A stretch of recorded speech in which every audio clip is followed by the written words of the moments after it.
देश को द्रौपदी मुर्मू के रूप में अपनी 15वीं राष्ट्रपति मिल चुकी है। उड़ीसा के छोटे से शहर से आने वाली द्रौपदी मुर्मू अब राष्ट्रपति बन चुकी हैं। एनडीए ने द्रौपदी मुर्मू पर दांव लगाकर एक तीर से दो निशाने करे हैं। दरअसल पहला निशाना सीधा लगता है आदिवासियों पर, जिससे एक साफ संदेश है कि बीजेपी समाज के पिछड़े तबके को भी अपने साथ लेकर चलती है। तो वहीं दूसरा निशाना है सीधा विपक्ष के खेमे में, जहां पे सेंधमारी करते हुए बीजेपी ने एक बड़ा संदेश ये दिया है कि जो विपक्ष की एकता है वो कमजोर है। और इसके साथ ही ममता बनर्जी, जो विपक्ष की एकता को एक साथ लेकर चलने के लिए जानी जाती हैं, उनके नेतृत्व पर भी सवाल जरूर खड़े होते हैं। आज ममता बनर्जी ने भी अपनी रैली में खूब कोसा एनडीए को, लेकिन वहां पे देखने वाली बात है कि आखिर ममता बनर्जी की एकता में कितना दम है, क्योंकि द्रौपदी मुर्मू को, चाहे वो शिरोमणि अकाली दल हो या फिर बीएसपी हो, सुभाषपा जैसी और भी जो पार्टी है, उन्होंने अपनी एकता को छोड़कर द्रौपदी मुर्मू के पक्ष में वोट दिया। अब इसे यही देखना होगा कि एक पिछड़े जाति से आने वाली द्रौपदी मुर्मू अब जाके राष्ट्रपति के सिंहासन पर काबिज होंगी। इसके साथ ही देखने वाली बात है कि देश में 1100 करोड़ से भी ज्यादा की आदिवासी जनसंख्या जो उनकी है, वो अब अपना जो रायसीना हिल्स है उस पर उनका दामन देखने को मिलेगा। सुप्रीम कोर्ट में बुधवार को ज्ञानवापी मामले से जुड़ी 3 याचिकाओं पर सुनवाई हुई। सुप्रीम कोर्ट ने तीनों याचिकाओं को खारिज कर दिया। पहली याचिका ज्ञानवापी परिसर में मिले शिवलिंग की आकृति की पूजा की अनुमति देने से जुड़ी हुई थी। दूसरी याचिका ज्ञानवापी में मिले शिवलिंग की कार्बन डेटिंग की मांग से जुड़ी हुई थी। दोनों याचिकाओं को सुनवाई के लिए सुप्रीम कोर्ट ने मना कर दिया। कोर्ट ने कहा कि मामला जिला अदालत में है, याचिकाकर्ता अपनी मांग वही रखे। कोर्ट का रुख देखकर वकील हरिशंकर जैन ने याचिका को वापस ले लिया। इसके साथ ही ज्ञानवापी मामले में मुस्लिम पक्ष की ओर से दाखिल आपत्तियों पर फैसले का इंतजार भी सुप्रीम कोर्ट करेगा। कोर्ट ने कहा, निचली अदालत का आदेश आ जाने दीजिए। अगर निचली अदालत में फैसला आपके खिलाफ जाता है तो आपके पास सुप्रीम कोर्ट आने का कानूनी विकल्प होगा। कोर्ट ने अंजुमन इंतजामिया मस्जिद कमेटी की याचिका को अक्टूबर के पहले सप्ताह तक के लिए स्थगित कर दिया है। इसमें ज्ञानवापी परिसर के सर्वे की सिविल कोर्ट के आदेश को चुनौती दी गई थी। सुप्रीम कोर्ट ने याचिकाकर्ता को छूट दी है कि वो ट्रायल कोर्ट में मुद्दे को उठा सकता है। कोर्ट ने कहा कि अभी मुकदमा लंबित है तो सुनवाई नहीं करेंगे। सुप्रीम कोर्ट ज्ञानवापी मामले में वाराणसी कोर्ट के फैसले का इंतजार करेगा। गुजरात विधानसभा चुनाव से पहले दिल्ली के मुख्यमंत्री अरविंद केजरीवाल सूरत पहुंचे, जहां उन्होंने जनता से लुभावने वादे भी किए। उन्होंने एक जनसभा को संबोधित किया और गुजरात की जनता से कई लुभावने वादे भी किए। केजरीवाल ने कहा कि 1 जुलाई से हमने पंजाब में बिजली फ्री की है। लोग चाहते हैं कि गुजरात में भी बिजली फ्री हो जाए।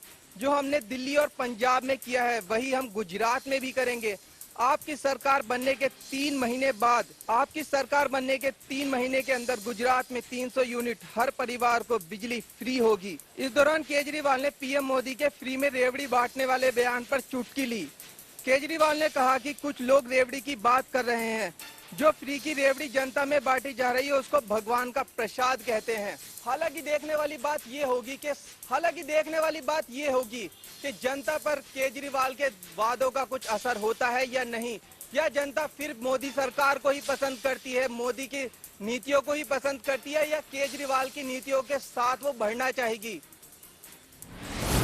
गुरुग्राम पुलिस ने रैपिड मेट्रो लाइन की केबल चोरी करने वाले गिरोह को गिरफ्तार किया है। आपको बता दें कि 21 मार्च को 9 लाख रुपए की केबल चोरी करने वाले अंतर्राज्यीय गिरोह को गुरुग्राम पुलिस ने गिरफ्तार कर लिया है।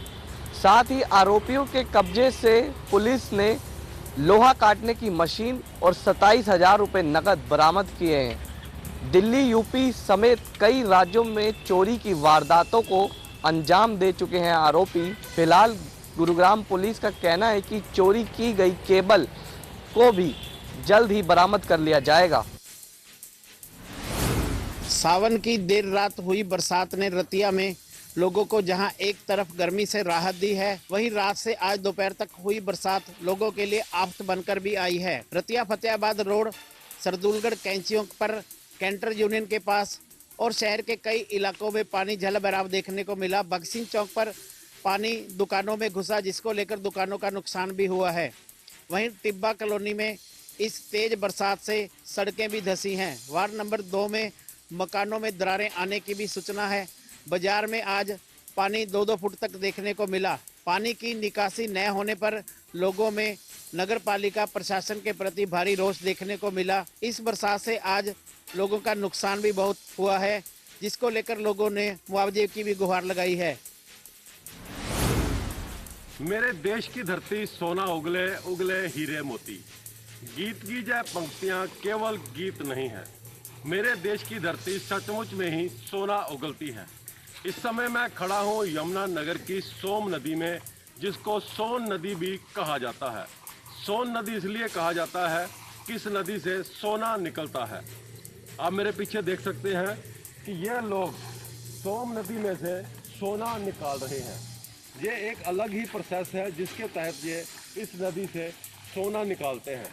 हालांकि इस नदी के अंदर जब तेज पानी का बहाव आता है तो काफ़ी तबाही मचाती है। सोम नदी तबाही का भी मंजर लेकर आती है, लेकिन कहीं ना कहीं खुशहाली भी देती है, सोना निकालती है। जिला प्रशासन द्वारा सोना निकालने के लिए हर वर्ष ठेका दिया जाता है और इस बार भी यह ठेका दिया गया है और वो मेरे पीछे जो लोग हैं ये सोना निकाल रहे हैं। अभी आपको दिखाते हैं कि ये किस तरह से इस नदी से सोना निकालते हैं। पिरथला के गांव छायसा में अज्ञात बदमाशों ने एक युवक की सरेआम गोली मारकर हत्या कर दी। बताया जा रहा है कि युवक सुबह अपने घर से घूमने के लिए आया था और उसके माता पिता भी घर पर नहीं थे, लेकिन परिजन साथ में थे और उसी समय कार में सवार होकर बदमाश आए और ताबड़तोड़ गोलियां बरसा दी। इस घटना के बाद पूरे इलाके में दहशत का माहौल बना हुआ है। इसी के चलते छायसा के जो दुकानदार हैं उन्होंने अपनी दुकानें इसके विरोध में बंद कर दी। हालांकि पुलिस मामले की जांच कर रही है, लेकिन अभी तक हत्यारों का कोई पता नहीं चला है। पुलिस का दावा है कि जल्द ही आरोपियों को गिरफ्तार किया जाएगा। मौसम विभाग ने हिमाचल प्रदेश में 22 जुलाई तक मौसम खराब रहने की स्थिति बताई हुई है और इसको लेकर जो है मौसम विभाग ने जो है येलो अलर्ट भी जारी किया हुआ है। वहीं अगर ज़िला कांगड़ा की बात की जाए तो ज़िला कांगड़ा में भी जो है लगातार बारिश हो रही है। आप मेरे पीछे सीधी तस्वीरें देख सकते हैं कि किस तरह से धौलाधार पर्वत श्रृंखला पर जो है वो काले बादलों ने जो है वो डेरा जमाया हुआ है और कहीं ना कहीं जो बारिश है वो भी रुक रुक कर लगातार जो है धर्मशाला में हो रही है। वहीं ज़िला कांगड़ा के उपायुक्त डॉक्टर निपुण जिंदल ने भी ये एडवाइजरी जारी की हुई है ज़िला कांगड़ा के लोगों को कि कोई भी व्यक्ति अपने पशु आदि वगैरह लेकर नदी नाले की तरफ ना जाए, क्योंकि जिस तरह से ये काले बादल जो हैं ये धौलाधार पर्वत श्रृंखला पर छाए हुए हैं, ये अचानक धौलाधार पर्वत श्रृंखला पर बारिश हो जाती है और ज़िला कांगड़ा की जो नदी नाले हैं उनमें अचानक से उफान आ जाता है, जिस कारण जो है जो लोग पशु चराने के लिए नदी नालों की तरफ जाते हैं उनको कहीं ना कहीं दिक्कत हो जाती है कि जिस तरह से जो पानी है वो एकदम से जो है नदी नालों में आ जाता है। इसको लेकर ही डॉक्टर निपुण जिंदल ने जो है जिला कांगड़ा के लोगों से ये अपील की हुई है कि सभी लोग जो है नदी नालों से जो है वो दूरी बनाकर रखें। रोहतक जिले के बोर गांव में एक पति ने अपनी पत्नी के सिर में कुल्हाड़ी मारकर हत्या कर दी। हालांकि अभी तक हत्या के कारणों का खुलासा नहीं हो पाया है, लेकिन अरबस स्टेट थाना पुलिस इस मामले में जांच करने में जुटी हुई है। पुलिस का कहना है कि आरोपी की गिरफ्तारी के बाद ही हत्या के वास्तविक कारणों का खुलासा हो पाएगा। बोरगांव में पूजा का अपने पति सुनील के साथ देर रात को किसी बात को लेकर झगड़ा हो गया था, जिससे पति सुनील ने पूजा के सिर में कुल्हाड़ी मार दी। उसे आनंद फानंद में रोहतक पीजीआई ले जाया गया, जहां डॉक्टरों ने उसे मृत घोषित कर दिया। घटना की सूचना पाकर अर्बन स्टेट थाना पुलिस मौके पर पहुंची और जांच पड़ताल की। यही नहीं, पुलिस ने मृतक के परिवार वालों को भी बुला लिया और उसके बाद परिजनों के बयान पर मामला दर्ज कर लिया है। हालांकि पुलिस का कहना है कि आरोपी को जल्द ही गिरफ्तार कर लिया जाएगा। देश के कई राज्यों में भारी बारिश से जनजीवन अस्त व्यस्त हो गया, जिसके चलते देश के कई राज्यों में बाढ़ जैसे हालात प्राप्त हुए। आपको बता दें कि उत्तर भारत के कई राज्यों में भारी बारिश की चेतावनी जारी की गई है, जिसमें मौसम विभाग के मुताबिक दिल्ली, उत्तर प्रदेश, बिहार, उत्तराखंड, मध्य प्रदेश, पंजाब, हरियाणा और हिमाचल प्रदेश जैसे अधिकांश क्षेत्रों में मूसलाधार बारिश की संभावना है। इसके साथ ही दिल्ली, उत्तर प्रदेश और बिहार के कई जगह में बारिश हो सकती है। वहीं जबकि उत्तराखंड और महाराष्ट्र में अगले कुछ दिनों के लिए भारी बारिश का अलर्ट जारी किया गया है। वहीं इसके अलावा उड़ीसा, असम, तेलंगाना जैसे राज्यों में भारी बारिश का कहर देखने को मिल रहा है। आपको बता दें कि लगातार हो रही बारिश की वजह से पहाड़ी क्षेत्रों में भूस्खलन की घटना बढ़ती जा रही है।